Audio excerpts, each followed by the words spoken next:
The Trump conundrum. A brand built on frailty? First of all, a hearty thank you to whoever made Trump exercise his legs on the stairs and shut his teleprompter. You deserve a round of applause. Now, having to face reality without the aid of technology seems fitting for a man whose business ventures sound more like a roller coaster ride than a golden escalator. Let's not kid ourselves about his so-called successes.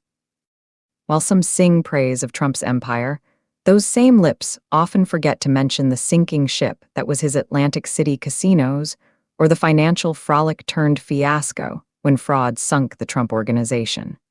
The fallout. Iconics like Trump Tower now dangle by a thread, begging the question, was it the market's unpredictability or just plain reckless business tactics? Take a moment to ponder. Behind the bombastic branding and the sheer audacity lies a narrative muddled with lawsuits and financial turmoil. Yes, Trump made his name glow globally, but how much of that shine is genuine entrepreneurship and how much is just borrowed glitz from his daddy's coattails? There's a stark contrast between crafting a brand and relying on relics of inheritance. So let's dig deeper. Are we buying into the facade of grandiosity or facing the reality of fabricated success? A legacy worthy of reflection, not mere glamour. To those thinking of rebutting, let's be clear. You can't MAGA my opinion away. There's no tag here, just truth. The great illusion. Trump's mirage of economic miracles in the grand spectacle of politics, where reality often dons a costume. Few can rival the dramatic flair of Donald Trump.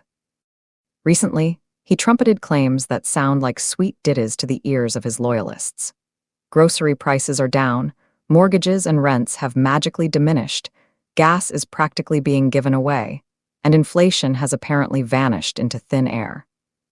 But let's peel back these ornate tales and inspect the thorny truth poking through the veneer.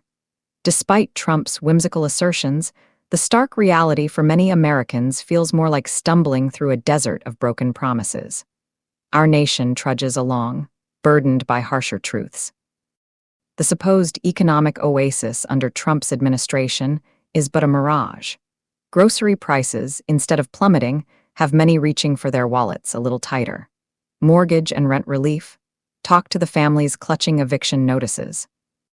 Gas prices, if you believe they're cheap, you must also believe in unicorns. As for inflation, it may have shifted form but is hardly gone. Under Trump's governance, the struggles have deepened. The American dream feels like an ever-receding horizon, with people striving longer hours, nursing frail immune systems, and grappling with medical expenses that feel as unreachable as an oasis in the desert. The harsh irony. Working harder only makes the struggle more pronounced, as illness becomes a constant companion and healthcare remains a privilege, not a right. But how did we get here? In the chaos ensuing from Trump's relentless pursuit of controversial policies, his fanatical devotion to reinforcing ICE and crafting a private military alliance, there lies a blatant disregard for the common American. We are stuck in a narrative where civilian needs are drowned out by the blaring trumpets of power and personal ambition. The administration and its congressional cohorts, ensconced in an ivory tower, seem deaf to the cries of a populace starving for sustenance and sanity. Is Trump's America the dystopia some feel smothered by? An endless cycle of working for survival, while the wealthy distance themselves further from the struggles that define the average American life. The threads holding the American social fabric together fray as leaders focus more on wielding power than resolving pressing societal ailments. Whether in superior courts or the expansive wings of administration, the empathy required to heal seems conspicuously absent, overshadowed by a hunger for authority. Yet here we are, standing resiliently, demanding change. We speak not to acquiesce, but to awaken. To reflect on what was promised versus what is lived. To hold to account those who lead and govern. For those ready to challenge, know this. There is no coming back to debate with MAGA over what stands unapologetically as my perspective. I need neither their approval nor permission to voice this truth. Trump's maritime misadventures, the reckless barrage at our coasts in the latest episode of America, the reality show. Our protagonist, Donald Trump, has taken to the open seas, unleashing an unfounded crusade against anything that dares float near the coast. Picture this: boats blasted out of the water as if part of some bizarre naval war game, yet the targets are not enemy combatants but mere vessels suspected of drug trafficking. Evidence? Who needs it when paranoia is your compass? Trump's maritime zeal doesn't stem from a noble quest to cleanse our waters of illicit substances. Oh no, the undertow here is far murkier, driven by a xenophobic delusion that sees every incoming boat as a Trojan horse of unwanted immigrants.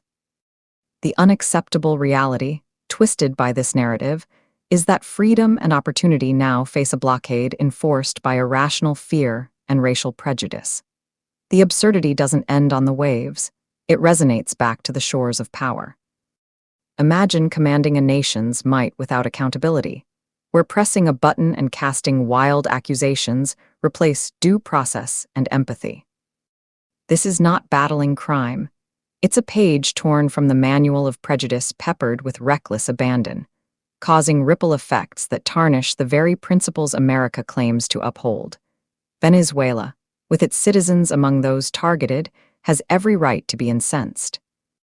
Their calls for justice echo across the Caribbean, demanding reckoning for the lives and dignity stripped away by Trump's nautical misadventures.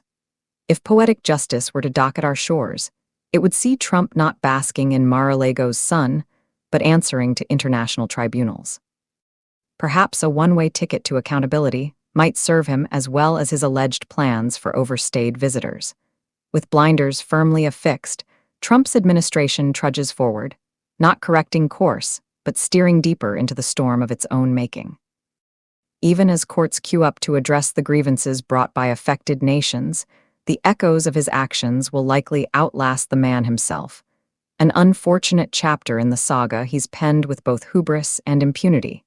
At the heart of it, we are left wondering, will this continue unchecked? How many more must suffer under the guise of securing borders, cast adrift by policies too blinded by their own biases to contemplate the human toll? The sea, once a symbol of adventure and opportunity, now serves as Trump's unwitting accomplice in a vendetta against those he perceives as other. And to anyone considering a rebuttal, rest assured, I stand by every word. There will be no backtracking or pandering to satisfy MAGA sensibilities. My conviction doesn't require their nod of approval. I offer no hashtags, just a narrative that I proudly uphold.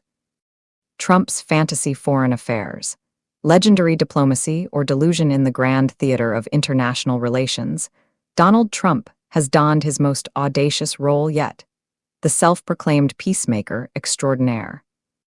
Gifted with a flair for the dramatic and a penchant for hyperbole, Trump proudly claims to have miraculously ended 7 wars in 7 months. As imaginary trophies line his shelves, the world looks on, puzzled by his ability to conjure peace out of thin air. Sadly, real-world conflicts and their complex histories don't vanish with a mere wave of his hand. Let's dive into this diplomatic fable. In Trump's parallel universe, surrounded by yes-men and sycophants, it seems all it takes to end a war is a hearty declaration and a hastily crafted narrative.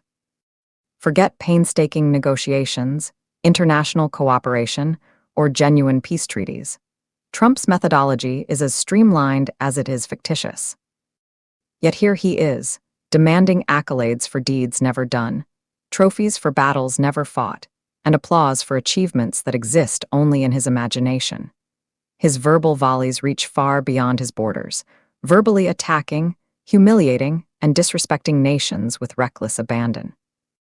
This brand of diplomacy is less about strategic alliances and more about sowing discord and animosity. The stage isn't global peace, but a series of insults and bravado, hardly the foundation for fostering international goodwill.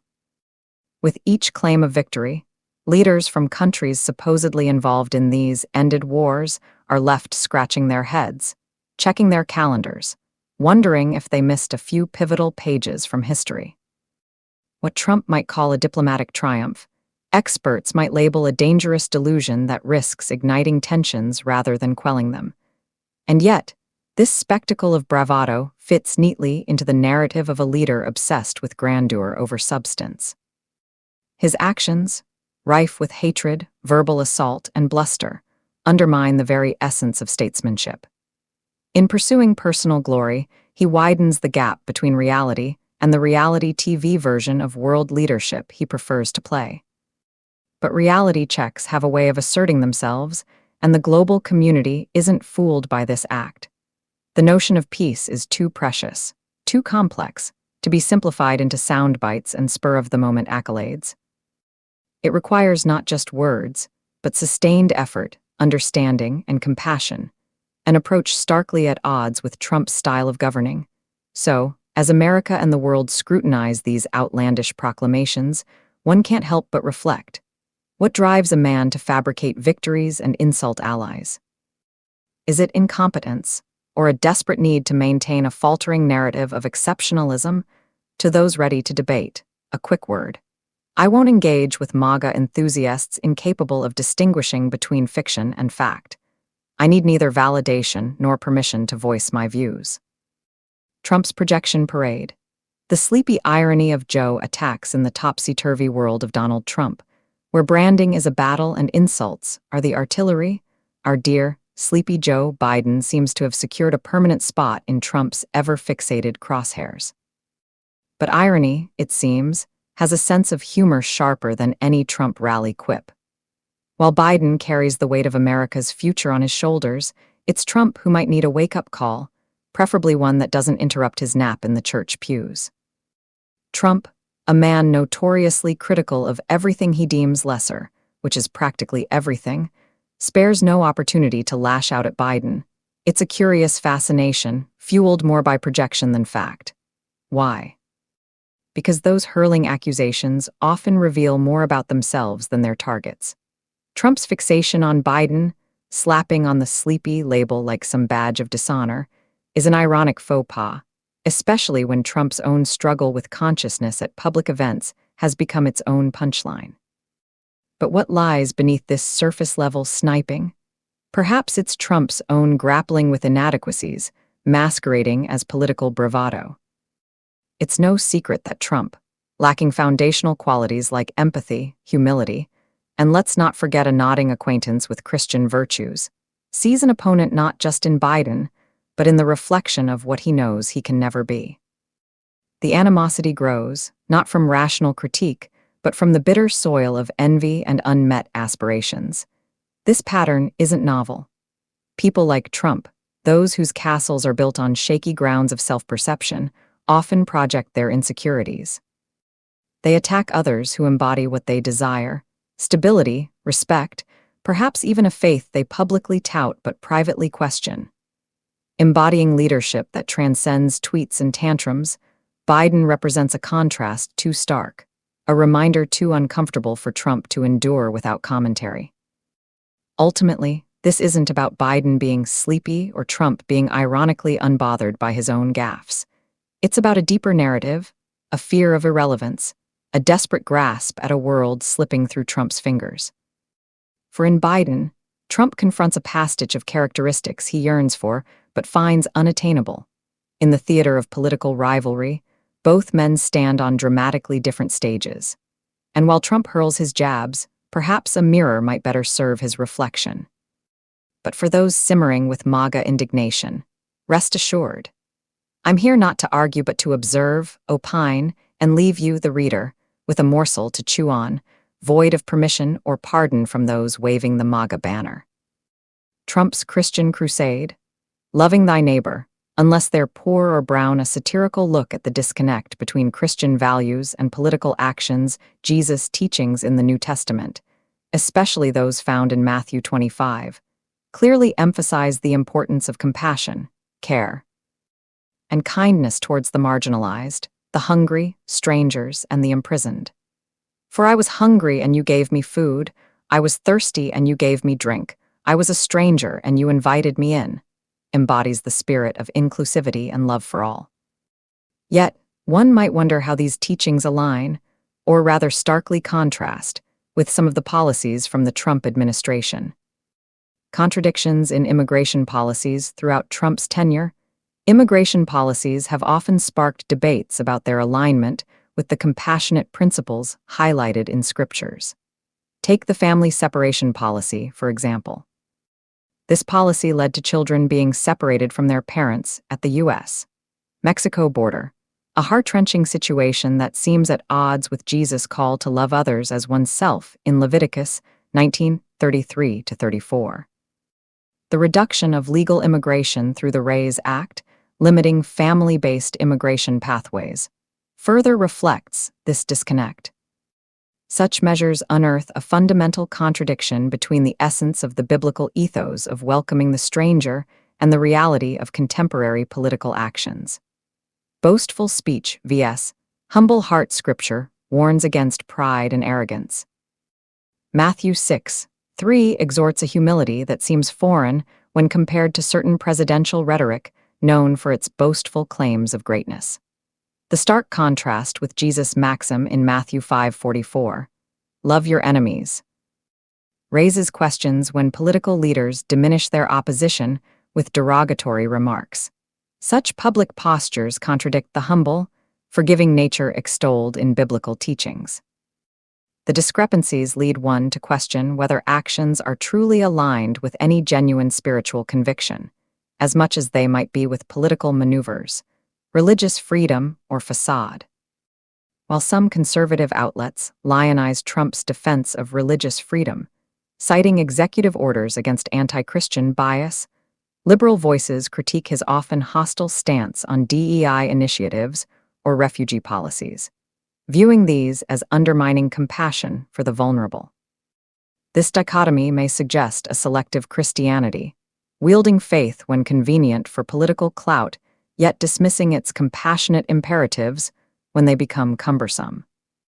Evaluating these layers reveals an ironic application of faith, perhaps more tethered to political preservation than genuine adherence to Jesus' focus on the poor and marginalized.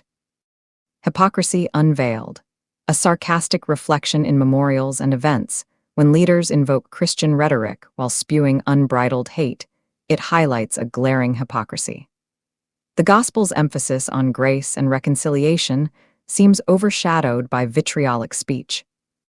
This inconsistency, stark for some, might seem as rich satire delves into the absurdity of claiming one thing while exhibiting the complete opposite. When faced with literature questioning these contradictory narratives, you can build a bold, sarcastic narrative exposing a profound disconnect. Imagine recounts of the Good Samaritan's aid to the outsider, used as evidence against policies contrary to scriptural callings. Closing argument in crafting a potent narrative, something like Trump's Christian crusade, loving thy neighbor unless they're poor or brown. You could draw on substantiated facts and quotations from Jesus' parables like the Good Samaritan to underscore the irony. Highlighting this disconnect of action versus alleged faith challenges mere political rhetoric with authoritative, undeniable scriptural truths. Remember, no debate is needed against my previous conclusions. My opinion does not seek permission from those wrapped in the red, white, and blue of MAGA. It's not about grievances, but about calling things as they are, with the vigor they deserve. Copyright 2025 Independent Writer, Crowning Thoughts Truth Speaker, AI Video Content Creator Writer Blogger Santiago DC. Maria. All rights reserved.